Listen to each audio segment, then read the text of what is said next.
CBI headquarter में बुलाया गया था और मसला तो यही था कि एक्साइज पॉलिसी में सो कॉल्ड जो घोटाला हुआ है सो कॉल्ड उसके बारे में पूछताछ होनी है, जिसके बारे में बीजेपी बार बार कहती है 10,000 करोड़ का घोटाला हुआ, दिल्ली में 10,000 करोड़ का एक्साइज घोटाला हुआ। लेकिन आज मैंने सीबीआई में जाके देखा, मैंने देखा कि कोई घोटाला तो वहाँ है ही नहीं, घोटाले की तो कुछ मसला ही नहीं है वहाँ पर।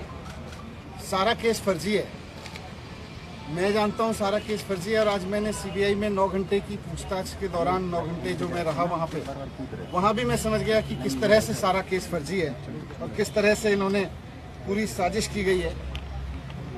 आज मुझे समझ में आया कि इन्होंने सीबीआई में केस किसी घोटाले की जांच के लिए नहीं करा रखा।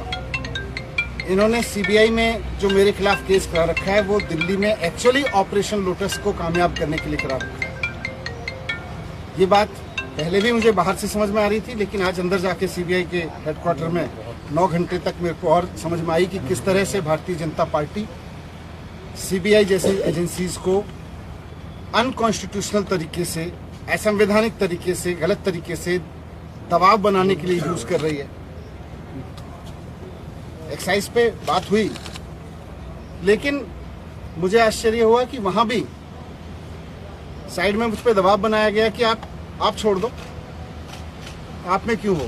मैंने कहा क्यों? बोले ये केस आपके ऊपर ऐसे ही चलते रहेंगे, नहीं तो। मैंने कहा इस केस में तो है नहीं, ये तो खत्म हो जाएंगे।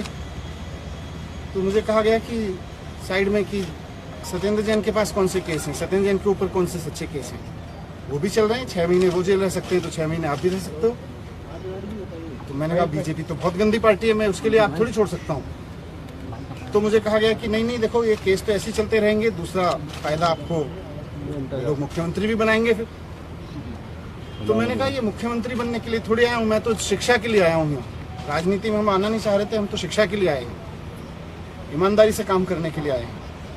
फिर मैंने साफ साफ बोल दिया कि भैया मुझको तो खुशी मिलती है जब दिल्ली के रिक्शे वाले का बच्चा इंजीनियर बनता है, उसमें जो खुशी मिलती है मुझे सीएम बन के खुशी नहीं मिलती, सीएम बनने के बारे में सोच के खुशी नहीं मिलती। एक दिल्ली की मेड की बच्ची जब डॉक्टर बनती है तो मुझे खुशी मिलती है।